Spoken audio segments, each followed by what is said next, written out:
Namaste and hello everyone. I'm Dolly and welcome back to my channel Books and Beings with another new episode and a new guest and a new story. Hope you all are doing great. So let me begin today's episode with one question. How do you measure the potential of a person? By physical appearance, by age, and other factors? What do you take into account? You will get the answer to this question after you meet today's guest. She is a full loaded package of talent and so much of potential. In a very young age, she has put her foot in different spheres, be it dancing, be it oratory, be it being a model in photo shoots, social service, and whatnot. By profession, she is an advocate in Guwahati High Court. These are the things that many know about her, her close friends and acquaintances. But there is one thing that many doesn't know about her, and that is that she has been part of one of the biggest campaign, which is known as 1 billion rising movement that works against the violence of women.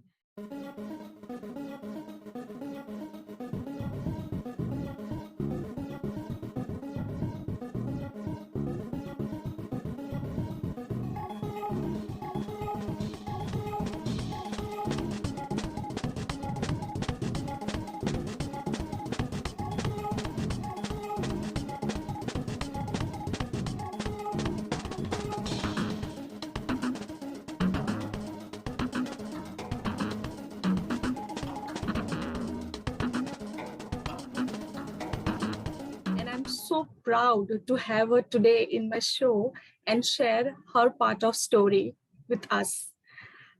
She is Shubhalakshmi Bhattacharjee. So viewers, let us welcome our guest, Shubhalakshmi. Hi Shubhalakshmi, how are you? Hello, good evening. Good evening. How are you doing? All good. So How are you? I'm doing good. Thank you. First of all, thank you so very much for having me here. It's a huge pleasure for me. Actually, I'm humbled to have you here. And I'm sure once our viewers will hear from you, even they will actually thank, maybe I'll take that credit for inviting you. Okay, so what are you going to narrate for viewers today? You can go ahead and start.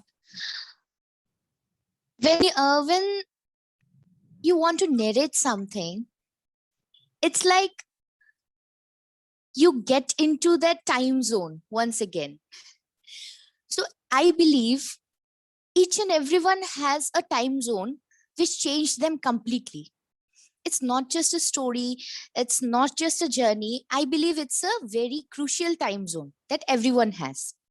Even I also have. So it has always been a roller coaster ride for me with lots of ups and lots of downs. But the most challenging part for me was when I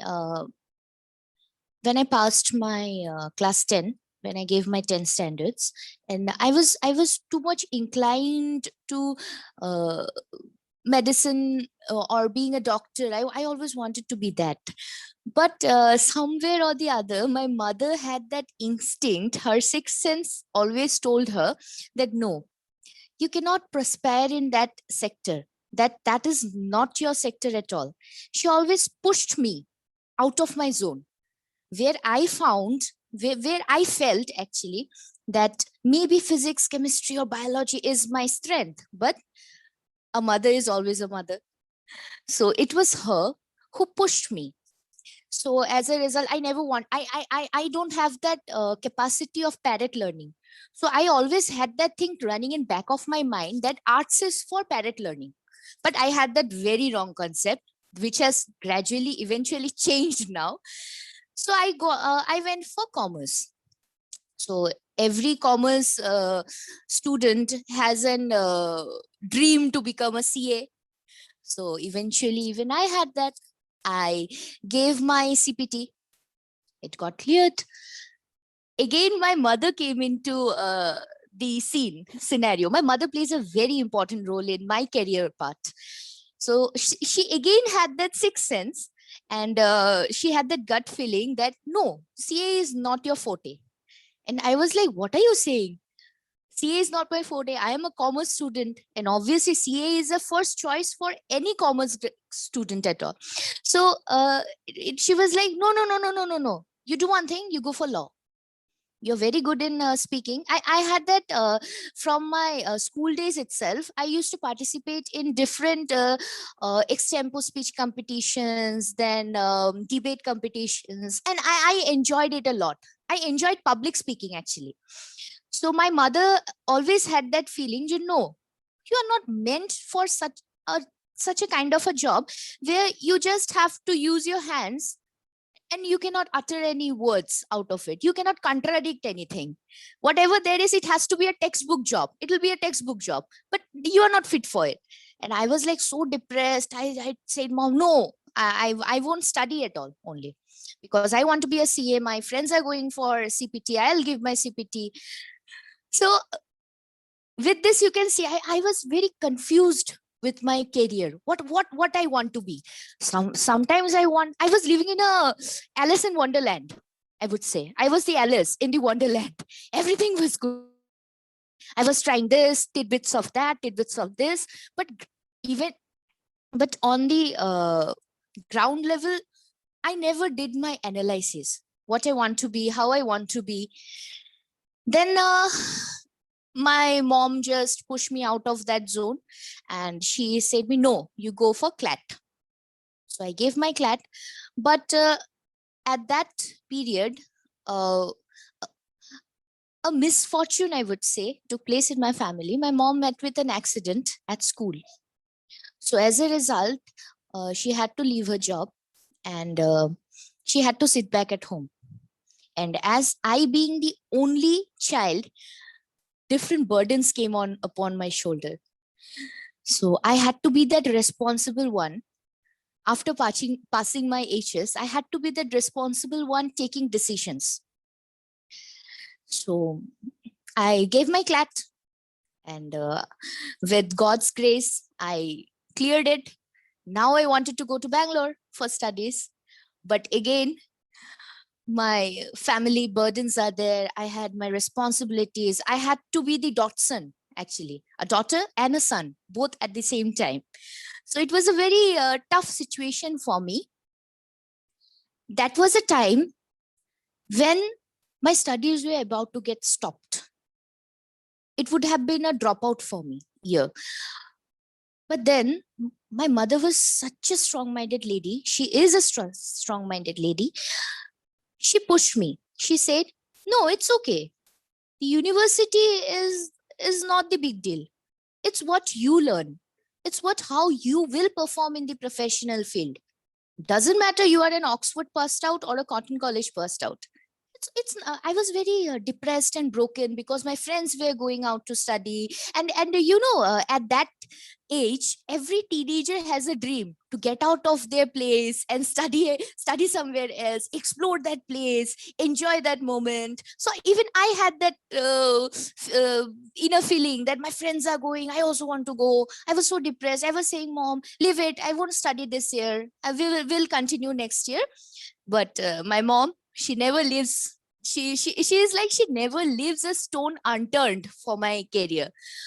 So what she did, it was like 1.5 months late for Guwahati University colleges to get where I can opt for getting admission, because the session starts early here. So still I approached JB Law College, and well, the principal was very shocked to see my CLAT results, and approaching him 1.5 months late for an integrated degree, a professional one, where I have to learn ABCD from the beginning, I would say, because I was never an art student. So I don't know what does this Paul science contains, how to study history, how to it was a very challenging situation. Somehow, in my PI, the principal with me and with my academic results, that he said, okay, fine, you get your admission. So from there, my journey starts as what I am today. But that journey was again not a smooth road, not a cakewalk. I had to go undergo many obstacles. I got potholes which I had to fill up myself. I had to go many financial crunches. So again, I have to take that role of a Dotson. And I was again in a stage where I was going through a mental breakdown because back at college, I was lagging behind from other students because all were from arts background, most of them were, and I was from a commerce background, and I was having a real hard time learning everything, understanding everything. And the professors were giving examples of their high secondary periods, like you guys have learned this chapter back in your HS, and I am totally clueless of it. I have spent my 11th and 12th first year and second year matching balance sheets and debiting and crediting accounts, and it was a very hard situation for me, and I was lagging behind as and that was affecting me very badly because I have always been a malicious student. And maybe it's a like, I don't know what kind of a psychological feeling I was holding back at that time, but it was very depressing for me to not being able to answer anything, not understanding anything, and I was on the verge of leaving my studies. I didn't want to be an advocate. I was like, no, I don't want to be an advocate. Even I won't pass my first semesters. The I being from a CBSE board student, we have a different pattern of writing answers. And what is the marks of the question is, if you write point wise and the quality is good, you get your marks.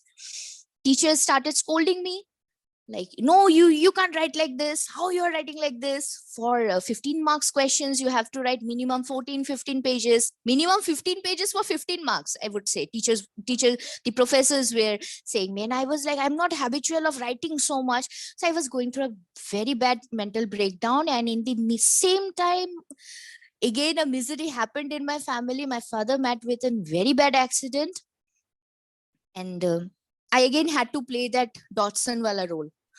Again, the burdens came into me, and it was my first semesters going on, and I had to rush to downtown. He had to be operated, and I had to look into everything. I was like, at that period when I used to wait in the lobby of the hospital, I used to sit silently and think that my mother has fought so much for me, and how can I just kneel down and say, no, I cannot do it.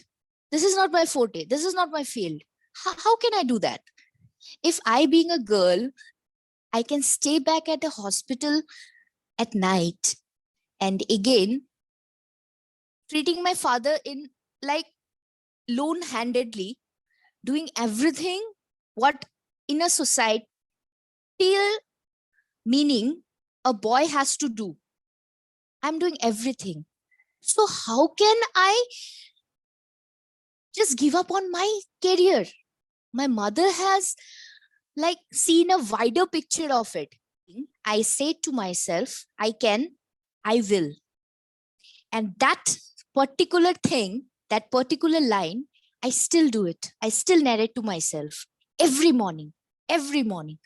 Doesn't matter what am I doing. Maybe I'm prospering with God's grace, but every day I wake up in the morning and I stand before in front of a mirror and I say to myself, I can and I will. And trust me, things get soothed up. It happens with the age. So like this, I completed my 5 years BA LLB honors in corporate governance. After that, again, my mom started to push me. No, you do one thing, you go for judiciary. And I was like, no, I want to work in MNC. I'm a corporate governance honors student. I have my specialization subject is corporate governance. I'll go to Bangalore. I'll apply to Wipro, and I literally applied as well. Huh? So my mom was like, no, Don't go to Bangalore. It was in 2019 when the COVID wave did not hit as well. Okay. So my mom was like, no, don't go. And I was so stubborn. No, mom, I want to go. My friends are going. Some are going for higher studies. I don't want to pursue my higher studies. I want to go. I'll work there. My mom was saying, no, that's only a 9 to 5 job. She was trying to give me the pros and cons of everything. When after 2-3 months, when the COVID hit, it was a worldwide pandemic hitting us. My first thing my mom said, see, a mother is never wrong. A mother is never wrong. And that day, it hit me so hard, tears rolled down. And until today, I follow this mantra, I would say. I ask my mom for everything before taking any decision in my life, because I believe a mother literally is never wrong. Never wrong. It's not just that umbilical cord that is attached to your mother, but I believe your every sense is attached to her. She is the one. I actually had that koi mil gaya wala feeling, no? Sorry, kabhi khushi kabhi gum wala feeling. That mom is waiting. She has that instinct. Her son is coming. So it was like my mom was my fortune teller. She was like always having that instinct running in back of her mind, and trust me, it never went wrong. So when I see nowadays, when I see teenagers like opposing their parents, no, you don't know anything, you are less educated, I am more educated, it's I just want to impart a message to them. I am also an educated person. I am an advocate today. The position that I have got is just because of my mother. My mother is not an advocate. She was a school teacher. She is not an advocate. She doesn't know anything ABCD of legal language, but still she pushed me hard to the extent she could have. So I would always say, follow your instincts and follow what your mother says, at least, because a mother is never wrong. I have been repeating this word several times during this whole narration, and I would still repeat it. I want it to be in bolds. A mother is never wrong. She can never go wrong. So when the pandemic hit, my mom was saying, why don't you do one thing? Why don't you pursue your master's? And I was like, no, I don't want to study anymore. So much studies I have done. Because after studying for 5 years, you have that feeling, I should start earning. My friends are earning, and I also want to be independent. I also want to spend on myself, spend on my family. And my mother was again, so my mother was again pushing me. No, you do one thing. You do your masters. Whatever there is, we'll see to it. There was lockdown. I in this whole quarrel wala situation, I missed my entrance. So I couldn't take my admission in 1920 batch.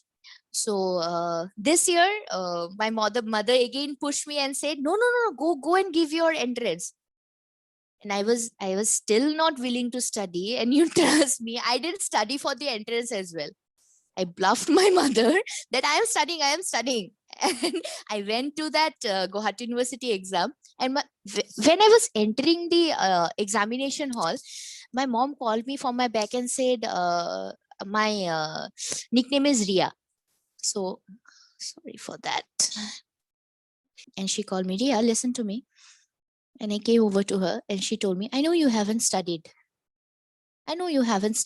You have bluffed me the whole time. But I know when you sit for the exam, you'll crack it. And I was like totally numb. I didn't have words where I can contradict her.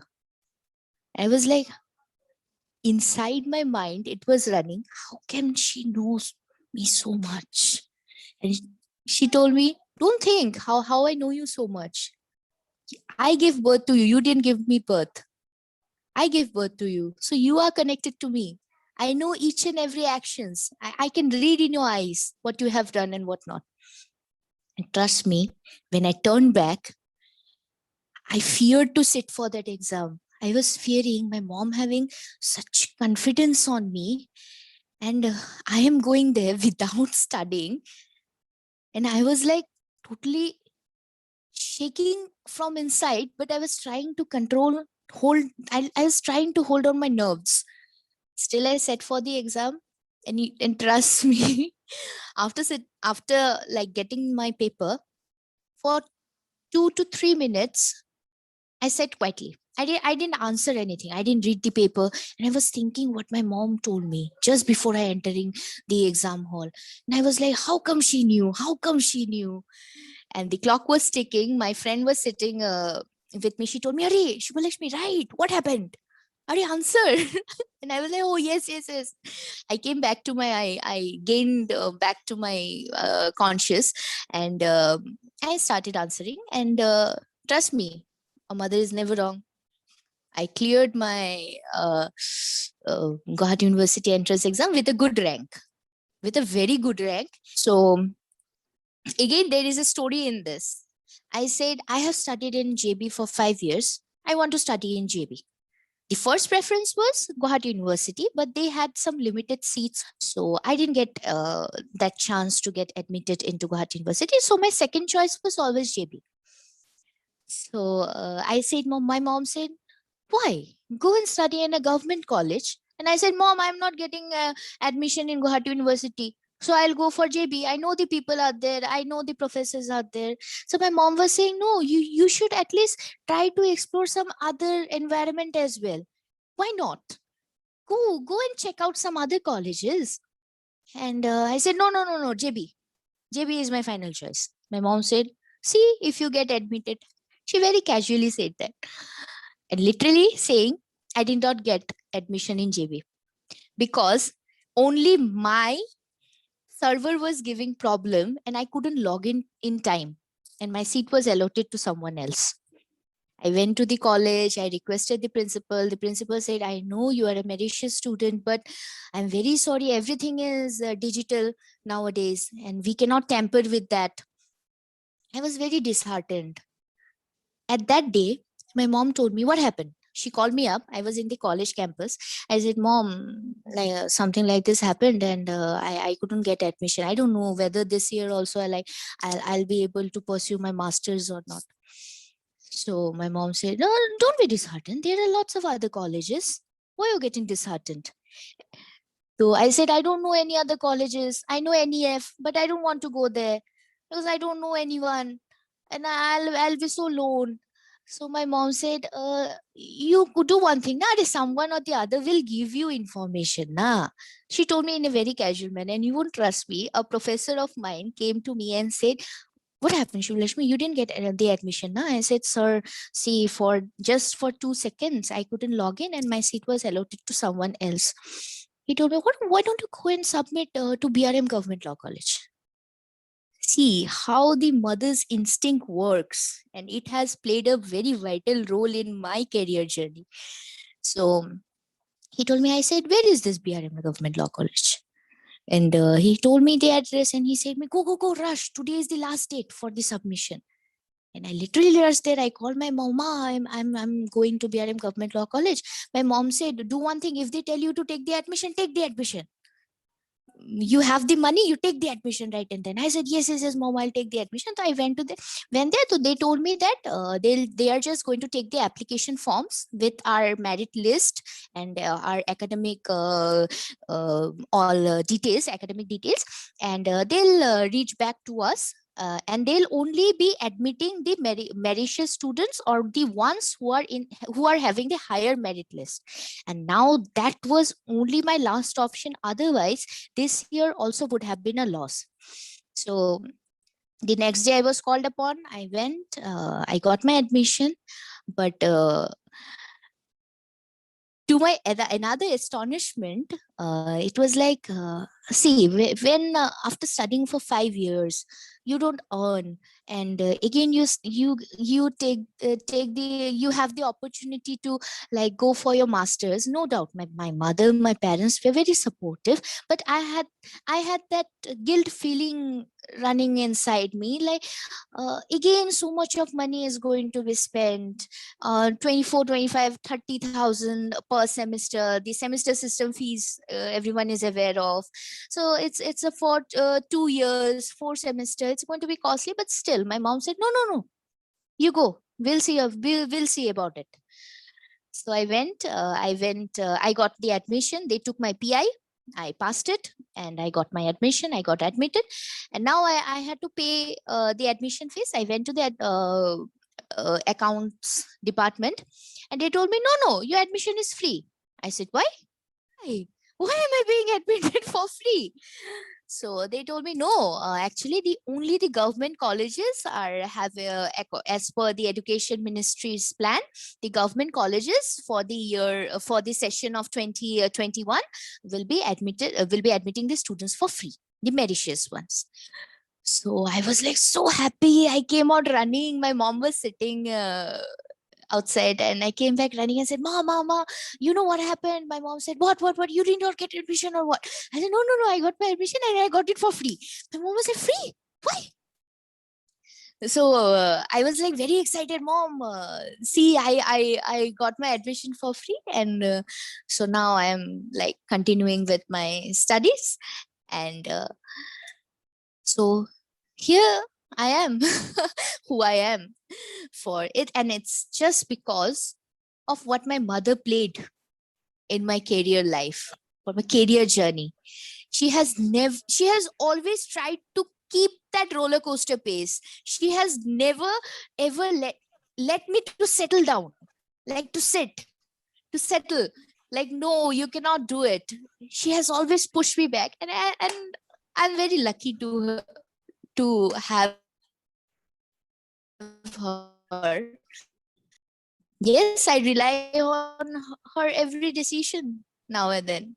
So it's like not a casual thing for a young age, but yes, I do take permission for my mother for everything, and I'm not.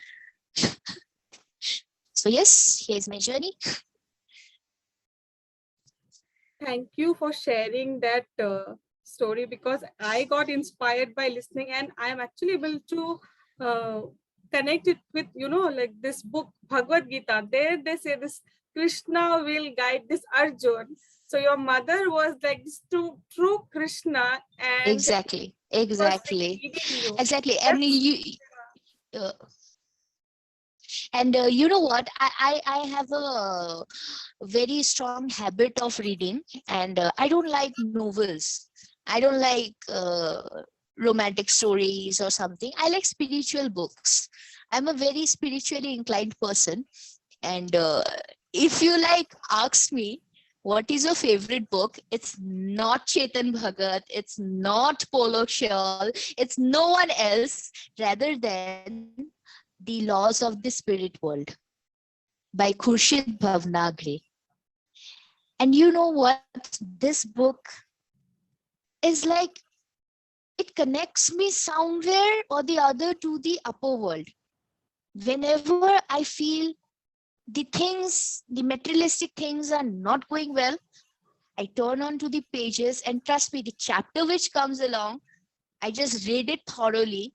And that night, I sleep with a determined mind and I wake up with a strong one. So that book has always helped me, and I keep it very handy with me all the time. I was about to actually put the question only straightforward, the book recommendation, but thank you that you have already continued and told me that. I'll always recommend the youngsters to read the real-time superhero stories of our Indian mythology. I prefer to suggest reading much spiritual books. Listening to your story, I could just remember one quote of one person. I don't know if you've heard about her. Her name is Muniba Mazari. And her story Okay. was also an inspiring one. And then her quote was like, I do not know how my story would end, but never in my text you will ever hear that I gave up. So I can so relate to you that there were obstacles one after the other, and then but you never chose to give it up, right? Because you thought that No. okay, if I did not give it And up, so why give it up now? exactly. And it was like my mom was my armor. Yeah, totally. She saved me from everything, from losing my direction, from like picking me up and putting me on the right road. And she was everything. She was the guide, she was the teacher, she was she was everything. And today, whatever I am with the like I'm taking the minutes to speak up about my journey. It is just because of her and no one else. She played a very vital role, and she still is playing a very vital role. Absolutely.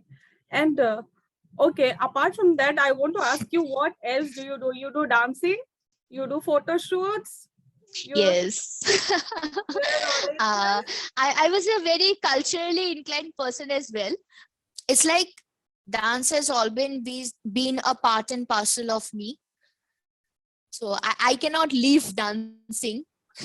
It's like I may not be professionally dancing at this point of time. I was like working as an assistant choreographer also under choreographer Bobby Badsha, and I left there because I was not able to control, like I was not able to handle actually my studies and that 7 to 8 hours classes.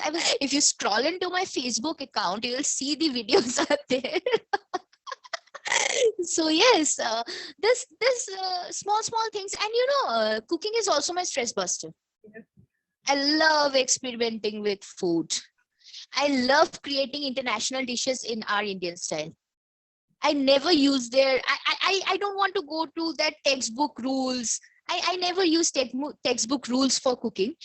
Most of the time I see my friends saying half cup of maida means half cup only you have to measure and give, and I am like taking a handful full of it and like throwing it into the bowl, and okay fine, this is half cup. So I am very bindas in my cooking. I have never followed any recipe. So some may think that I'm boasting about it, but yes, this is true. I have never ever followed any recipe, and I have that very good like habit.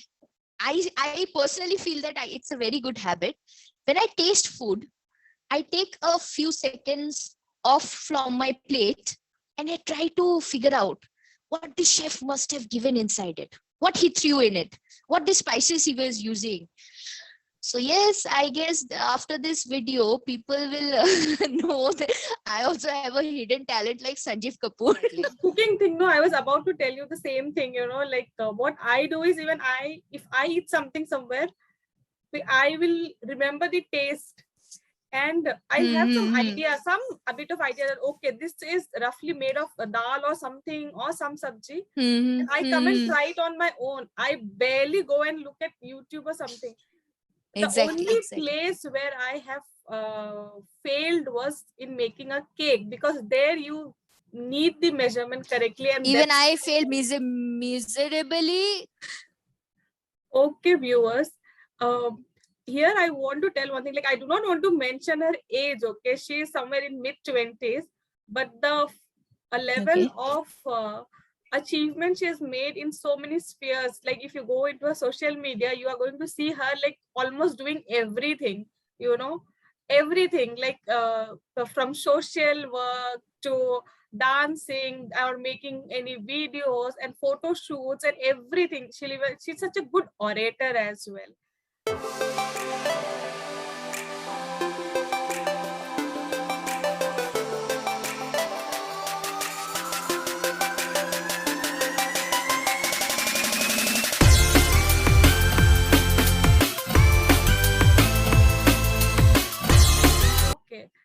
just move on to our last part of my show, and that's a question answer. Okay, so I have one very important question to ask, and this, since you are from the legal background, I want you to answer it from the legal perspective as well as from a common man's perspective as well. Okay, how to handle.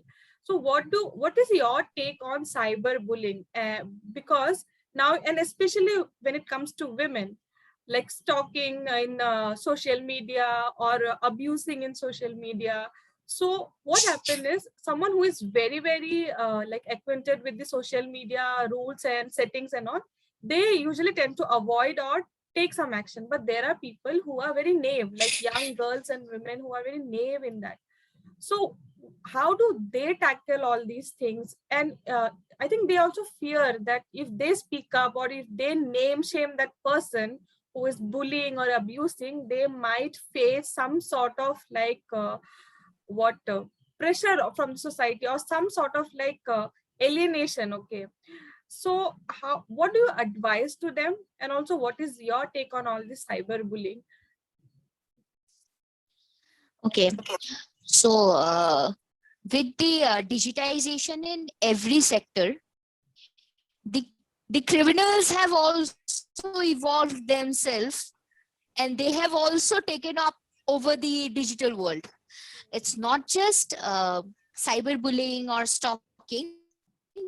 There is another concept as well, voyeurism, which is not much known to the layman's, but yes, it does have penal provisions to be punished with. So my advice as a legal professional to the girls out there, your safety is in your hands. First thing, you should always keep this in mind. No matter who you are, from which field you belong, from what kind of a family you belong, you always have to keep this words running back of your mind, that my protection, my safety is in my hands. No one can give my rights and no one can take it as well. There are penal provisions, but people don't tend to make them accustomed with. They don't try to like enlighten themselves, and I find this like very disappointing. The laws are for us. The laws are like open book for everyone. It's in a very layman language. I don't know why the youngsters fear to read that cumbersome book, but it's in a very layman daily language. It's more easier than the novels the youngsters read, I would say.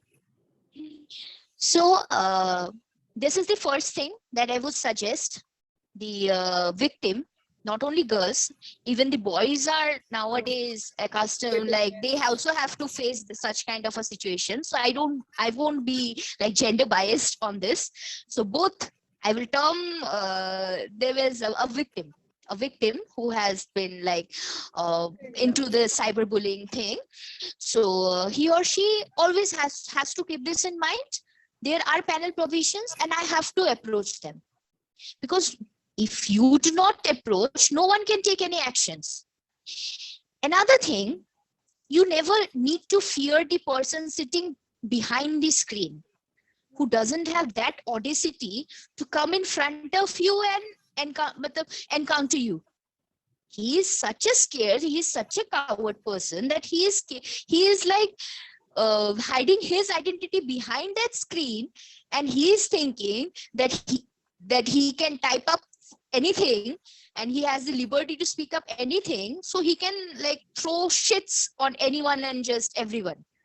So you always have to think, the victims should always think they are more courageous than the ones bullying them. So they never need to fear. They never need to fear. Be very fearless. The first thing one has to do is when you feel that there is a considerable threat that this cyberbullying can like affect you in your work life, in your like your professional life or your personal life, and it can also like reach a point when the person bullying you may like physically hurt you. So you should always, whenever that alarm rings, I always say, we rush. But before that alarm is ringing, we never take our steps. We never switch it off. We always wait for that alarm to ring, no matter what it is. Let it be crime, let it be rape, let it be theft. Whenever that particular thing has happened, we rush onto the roads with candle marches. We shout for justice. No, why? Prior to that, why don't we take up steps? When I feel there is a considerable threat from someone, I have the liberty to go to my nearest police station, APS, and just give a general information. No one can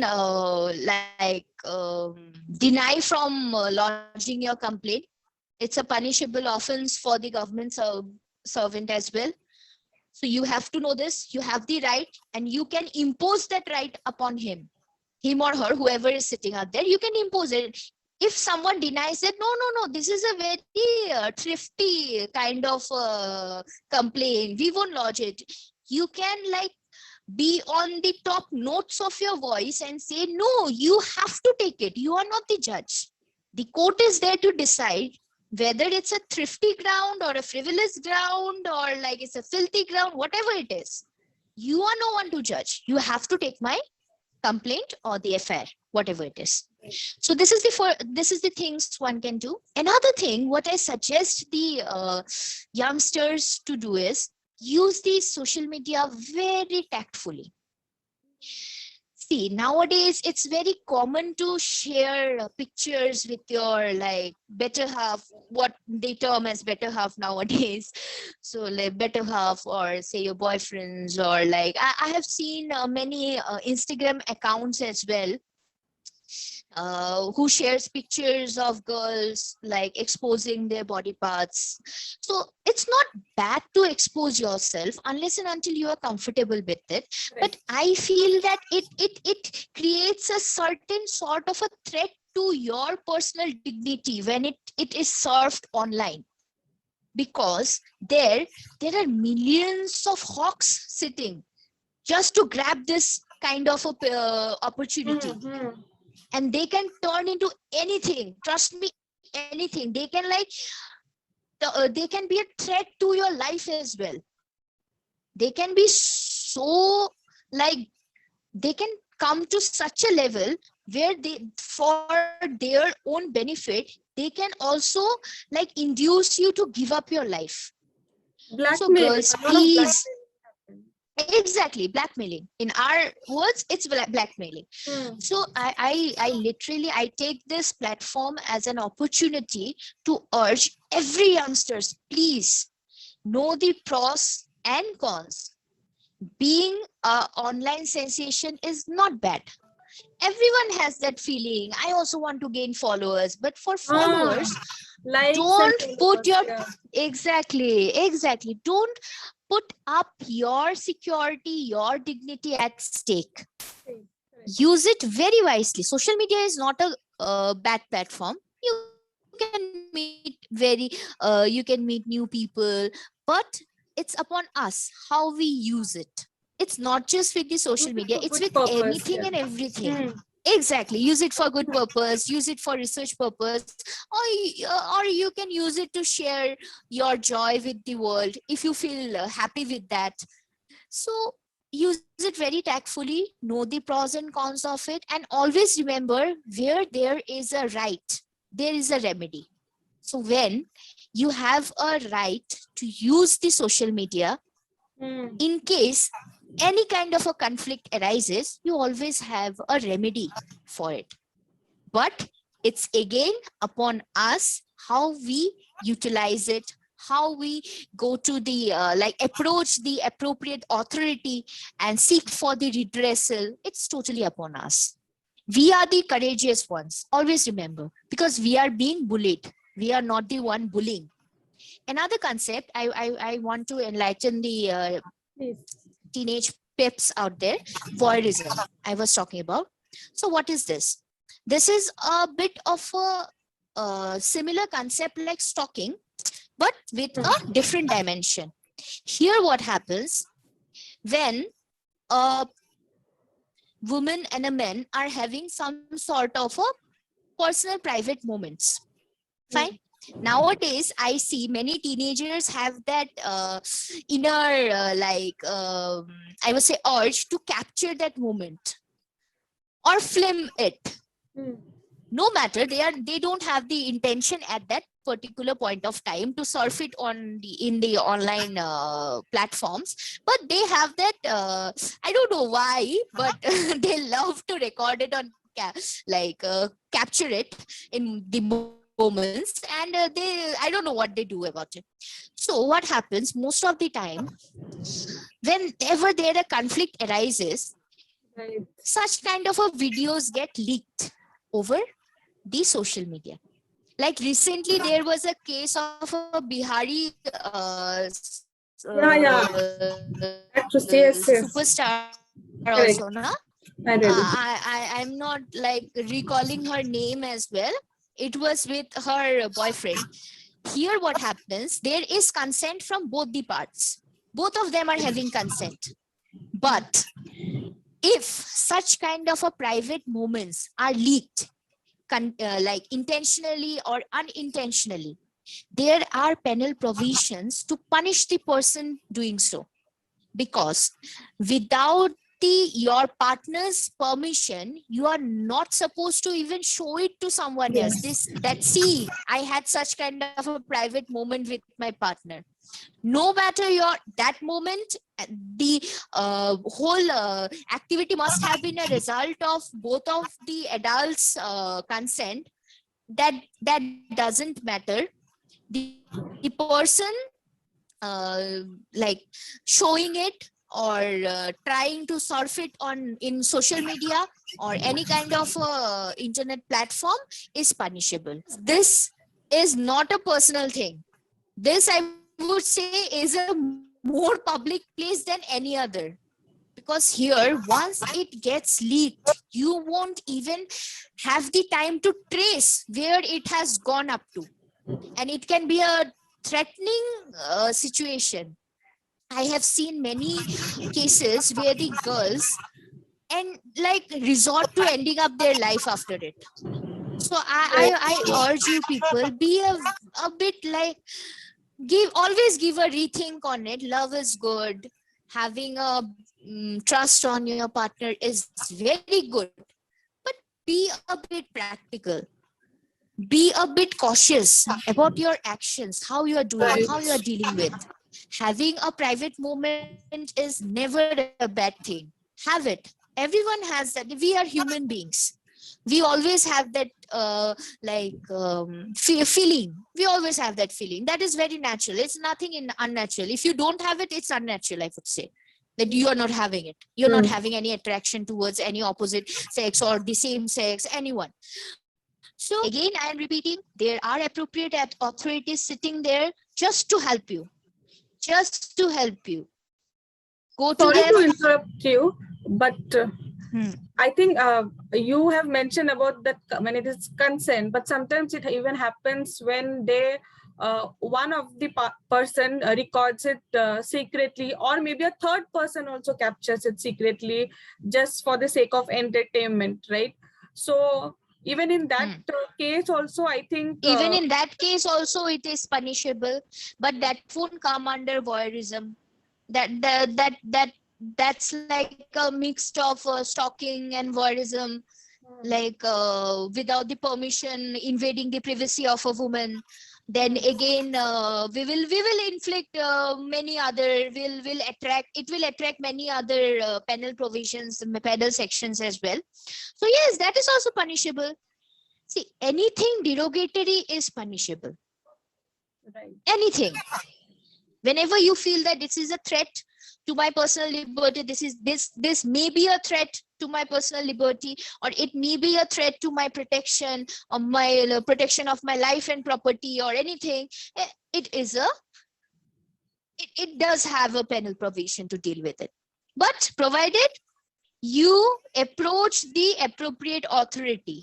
And in our case, in case of any kind of a crime, it's the police station, is the PS. I don't know why people fear to visit the police station. I have seen many people fearing, like, pardon me, I'm like saying No it in problem. Assamese to bring up that feeling.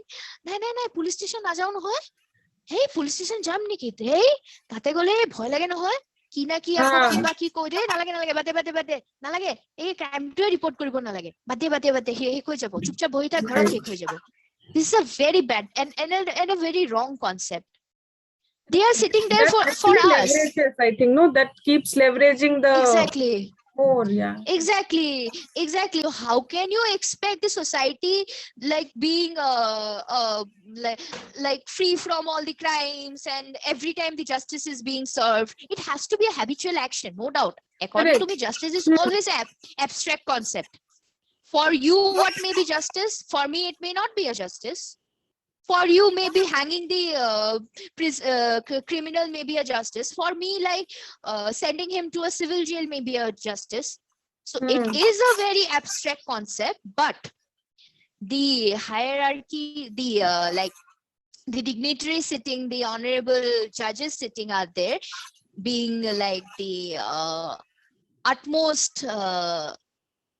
professionals in our legal team, the guardians of our legal rights, I would say, the better terminology to use in this sense. They make a balance between the two and bring up a justice which is for the happiness of the maximum. If Yes. like, this is a very jurisprudential concept, but yes, this is what the judges do, and that is the reason they are the judges. Correct. They are there to judge. They are like in the liberty to judge anyone upon their actions. They have the liberty. So end of the gist of the moral of the story is, you always have a right, there is a remedy. What in our legal term, I'll just quote a maxim: ubi jus, ibi remedium. When there is a right, there is a remedy. This is what we learn in our first year of our law studies, LLB studies. So, and this mantra, I believe everyone should by heart it and start reading. Start reading the legal books. Have a like take out some time, and today I'll just read the work. What kind of a crime can I be accustomed while I'm working in a MNC or an in-office one? I'm doing an in-office work. What kind of a harassment can I be? What kind of a what kind of steps I can take up to like eliminate it? You can make up a habit of reading.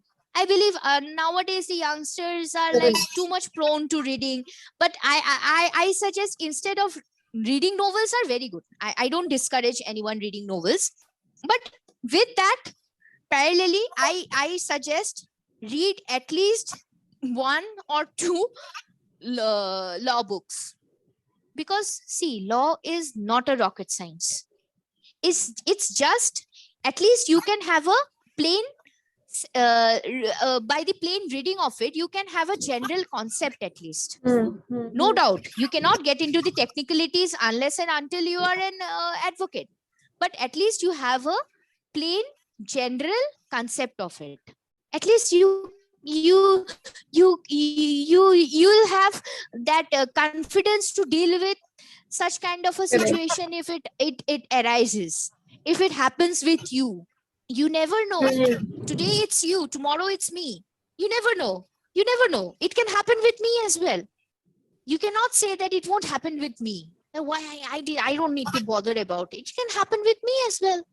So I have to take my steps. I have to take my position. I have to be vocal about it, and never fear to be vocal about it.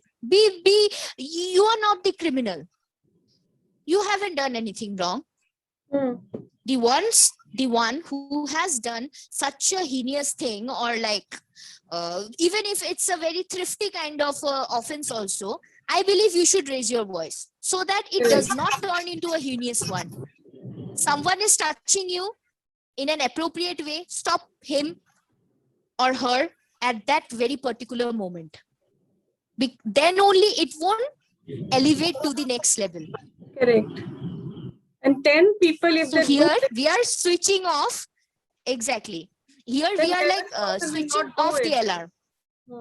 Exactly. Here we are switching off the alarm. We are not waiting for it to ring. We are just switching it off. Yes. So this switching off is very required. And I think So I hope. some ethical lessons also should be taught along with all these things. Exactly. Recently, Exactly. I've encountered things like, suppose for anything you are added to some WhatsApp group. Okay. So what happens? People pick the numbers from there and they start stalking you or pinging you personally. Okay. So even those things come once they start approaching you or pinging you, that creates a sort of disturbance in your mind. So I think even in such cases also, either we need to directly tell them or directly block them. But I think these all comes under it. Yes. They need to learn all these things, right? Exactly. So if such kind of a situation is happening, someone is like harassing you over phone, and someone is continuously harassing you, someone is throwing up such words which are like hurting your feeling, hurting your dignity, you can go and like have these screenshots printed out and of the of the whole texting thread, and you can approach any police station, your nearest police station. I would most probably suggest the nearest ones, and you can complain about it. They nowadays they have a like whole tracking system in set up in every police station, if I'm not wrong, to track the such kind of persons doing crime sitting behind the screen. No, so you can go and like lodge a complaint about it, mentioning his phone number. So it's like, it's not bad to run now and then for lodging a complaint. It's not bad. It's good that you are such an aware citizen, that even a small infringement in your right, you are so cautious about it that you rush to the appropriate authority. We cannot blame the authority all the time that they do not need work. to keep activating their keys. Exactly. Open, right? Exactly. We are the chargers, right? We are the we have to keep on plugging them in and charging them up whenever the battery comes down. But what we do? We wait for the alarm to ring. Yes. We then march onto the roads with candles. It has become a habit of the society, I see. For each and everything, they march on the road. But before the alarm is ringing, they do not take any kind of a precaution. And I find it very disturbing. I literally find it very disturbing. When there is appropriate authority, when there is law, go and approach them. Go and lodge a complaint. Exercise your right, I would say. So whenever you are accustomed to any, I am repeating this same words. Whenever you are accustomed, whenever you face such kind of a crime happening with you, go and rush. Don't waste your time. What the society will think, what your parents will think, what will happen to me? Nothing. Once you are not there, no one will cry for you. Once the alarm rings, no one will cry for you. You will be the only one like living your rest of your life suffering in that dark space inside your mind and nothing else. No one will come to lighten up that space. So it's better to rush forehands. I won't like say much about legal wala thing. People will get bored and like they'll think that again the advocate is like into action and giving consultancy, boring legal talk. Very important, actually. I feel it is very important because just making noise like I want this to happen, this should go off. But sometimes we say no, that it can be, if it can be done legally, it can be done in a very correct manner. The path will be correct and you have a authority. Exactly. Right? So instead of going haywire, putting in Facebook post or name shaming them, directly go and approach the authority, and then you get Exactly. one do it, 2 people do it, 10 people do it, only then there will be a little bit of someone, the person who's committing the crime will be afraid of it. Exactly. Thank you for responding to this question and then elaborately giving such an amazing answer to this and suggestion. Thank you so much. It's always my pleasure. And thank you If for I coming. can impart an inch of what I have. Thank you for having me again. Yeah, and we both are extremely sorry. We apologize for the internet connection, whatever we are having. Exactly. But I am sure when you watch the video, you will get your message through. You will get the story through the video. Hope to see you again with another story in another episode. Until then, see you. Sure. Bye-bye. Thank you so much. Bye-bye. Thank you. Viewers, I hope you like this episode and like the story from our guest Shubhalakshmi. And I am extremely sorry for the video quality because there were some glitches here and there. Do not forget to share your feedback and comment in the comment section below. You can also DM me in my Instagram profile. I'll share the details below.